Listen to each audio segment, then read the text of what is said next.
Hello friends, आज हम company law में पढ़ने वाले हैं शेयर, जिसको हिंदी में हम कहते हैं अंश। इसमें हम देखेंगे meaning, definition, nature of share, various kind of share और procedure for transfer of share, यानी कि 5 टॉपिक देखेंगे हम इसमें।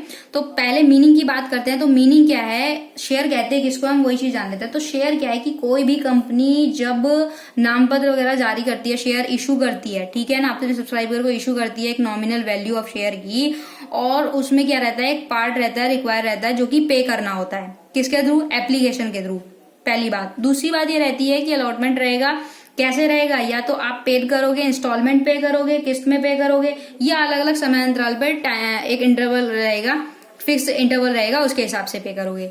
दूसरी बात करते हैं डेफिनेशन की। तो डेफिनेशन ये कहती है, companies act section 2 sub clause 84 company section sub clause 84 ये कहता है कि it means to be share. Share capital जो है कंपनी का इंक्लूड करता है, क्या इंक्लूड करेगा कि सबसे पहली बात तो ये जान लेते हैं कि शेयर पूंजी का ही एक हिस्सा है और इसमें स्टॉक शामिल है। दूसरी बात ये रहती है कि जहां पे शेयर और स्टॉक दोनों में अंतर रहता है, ठीक है ना, दोनों में डिफरेंस रहता है, और ये जो शेयर है वो एक्सप्रेस्ड भी हो सकते हैं और इम्प्लाइड भी हो सकते हैं। उसके बाद हम बात करते हैं,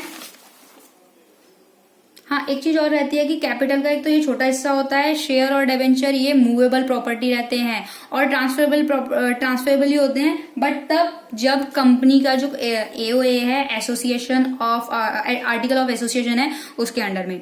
अब बात करते हैं नेचर ऑफ शेयर की। तो regarding the nature of share, it can be said that is not a sum of money but carries with the bundle of right. सीधी सी बात है भाई, ये एक तरीके से पैसों का, धन का एक योग नहीं है, ये राइट का और लाइबिलिटी का एक तरीके से हम बंडल मान सकते हैं, ठीक है। और ये इंटरेस्ट के लिए, हित के लिए एक तरीके से किया जाता है। इसमें 2 सेक्शन दे रखे हैं, सेक्शन 138 एंड सेक्शन 139। सेक्शन 138 क्या कहता है? सेक्शन 138 ये कहता है कि अगर कोई भी मेंबर है, उसका शेयर है या हित है, तो वो कैसे होगा कि एक तो वो मूवेबल रहता है, सीधी सी बात है भाई, मूवेबल है, प्रॉपर्टी ट्रांसफरेबल है, ट्रांसफरेबल मैनर में होगी। और वो किस मैनर में होगी? आर्टिकल ऑफ द कंपनी के जो आर्टिकल्स में लिखा रहेगा उसके हिसाब से रहेगा, और नेगोशिएबल इंस्ट्रूमेंट नहीं रहता।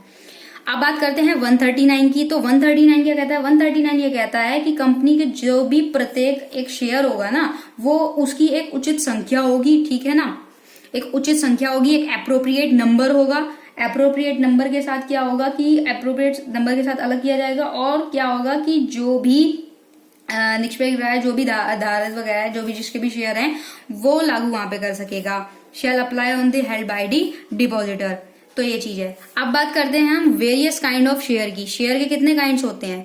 तो अगर बात करें शेयर की, तो the share capital of a company limited by share form after the commitment of the companies act 1956 और issued thereafter consist of 2 kind होते हैं बेसिकली। पहला होता है इक्विटी और दूसरा होता है प्रेफरेंस। तो वो लिखा है सेक्शन 43 में। सेक्शन 43 ऑफ कंपनीज एक्ट 2013 में लिखा है कि provide that the issue of share capital of a company limited by share will be 2 kinds. 2 kind है, कौन से हैं? इक्विटी और प्रेफरेंस। इक्विटी में क्या है? इक्विटी शेयर शैल बी, अब इक्विटी में भी उसके 2 टाइप आ गए। इक्विटी में 2 टाइप क्या आ गए कि इक्विटी शेयर कैपिटल में क्या होगा कि एक तो वोटिंग राइट रहता है, प्लस इक्विटी में क्या रहता है, राइट के साथ डिवाइड होता है, वोटिंग राइट रहेगा।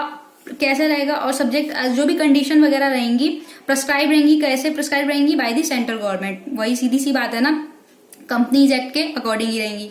उसके बाद बात करते हैं प्रेफरेंस शेयर की। तो प्रेफरेंस शेयर वो होता है कि preference share on which is one which to the full following यहाँ पे 2 कंडीशन है, वो फॉलो करनी रहती है। तो पहला क्या है? पहली कंडीशन ये यहाँ पे रहती है जो प्रेफरेंस शेयर की है। प्रेफरेंस शेयर क्या है कि एक तो ना लाभांश के रूप में रहता है, डिवाइडेड के रूप में रहता है, और इसका ना फिक्स रेट रहता है कि भाई ये तो फिक्स रेट ही है, उसके हिसाब से नहीं होगा।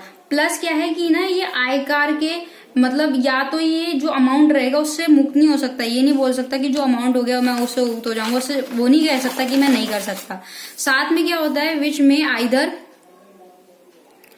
बी फ्री और to subject of income tax. Free नहीं हो सकता, और दूसरी बात ये आयकर के अधीन रहेगा, इनकम टैक्स के अधीन ही रहेगा।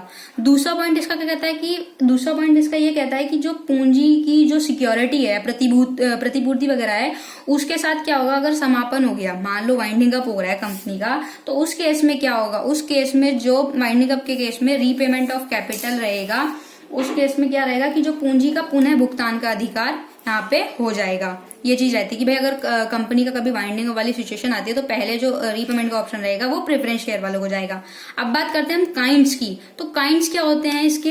काइंड्स प्रेफरेंस शेयर के काइंड्स क्या होते हैं कि एक तो क्या रहता है, क्यूमुलेटिव और नॉन क्यूमुलेटिव रहता है। हिंदी में इसको बोलते हैं संचय या नॉन क्यूमुलेटिव को कहते हैं असंचयी। तो इस केस में क्या होगा, इस केस में क्या होगा कि यदि कंपनी का मान लो कि लाभ हो गया और लाभ में ऐसे शेयर करने के लिए पर्याप्त नहीं रहा, तो बाद के जो भी वर्ष होंगे वो लाभों की कमी में पूरा किया जाना चाहिए, ठीक है। और जो आपका नॉन क्यूमुलेटिव है, नॉन क्यूमुलेटिव में रहेगा कि जो भी लाभांश रहेगा, जो भी प्रॉफिट रहेगा, केवल प्रत्येक वर्ष जो रहेगा उसमें शुद्ध लाभ में ही दे होगा कि भाई अगर प्रॉफिट आ रहा है तो तभी दे होगा, और किसी वर्ष में अगर विशेष लाभ नहीं आ रहा तो लाभ नहीं दिया जाएगा। और शेयर धारकों का क्या होगा, कुछ वर्ष मिल जाएगा, उस वर्ष का भुगतान किए जाने का दावा वो नहीं कर सकते कि भाई आप वाद नहीं कर सकती आपने नहीं दिया प्रॉफिट, तो वो रहता है। उसके बाद बात करते हैं पार्टिसिपेटिंग और नॉन पार्टिसिपेटिंग, यानी कि भागीदारी या गैर भागीदारी, उस हिसाब से बात करते हैं। तो उसमें क्या रहता है कि वे शेयर रहते हैं कि जो एक निश्चित ना एक सर्टेन आपकी एक फिक्स वो बना दी जाती है प्रॉफिट, और उसके बाद ना इक्विटी जो शेयर होते हैं उनके साथ लाभ में क्या रहेगा, अधिकार रहता है, राइट रहता है उनका, बिल्कुल सही बात है। और उसी तरह जब वाइंडिंग अप वाला ऑप्शन आएगा वहां पे कि कंपनी इसका समापन वाला मामला होगा, तो इसमें क्या होगा, इसमें उसको जो है भुगतान करने के बाद अगर कोई अधिशेष बच गया तो क्या होगा, जो भागीदारी वाला होगा, ठीक है, जो पार्टिसिपेटिंग होगा, उस केस में वहां पे क्या होगा कि जो शेयर धारक होंगे, कंपनी के शेयर होल्डर वगैरह होंगे, उसमें क्या होगा, प्रॉपर्टी में ही एक्स्ट्रा शेयर मिल जाएगा और उनको ये जो है हिस्सा लेने का उनको अधिकार रहेगा। प्लस साथ में क्या चीज रहेगी, अधिकार तो यहाँ पे रहेगा, साथ में एक चीज और रहेगी कि जो भी एओए में जो भी शर्तें लिखी होंगी मेमोरेंडम में और आर्टिकल ऑफ जो भी शर्तें विचुअल जो भी रहे होंगे, टर्म्स ऑफ रहेंगे, वो इशू किए जाएंगे। प्लस साथ में यहाँ पे जो लिखी हुई शर्तें हैं उनके मुद्दों पर भी बात की जाएगी, भाई जो भी डीम्ड में है और नॉन डीम्ड में है। उसके बाद पॉइंट नंबर 3, रिडीमेबल और इरिडीमेबल, यानी कि प्रतिदेयी और अप्रतिदेयी।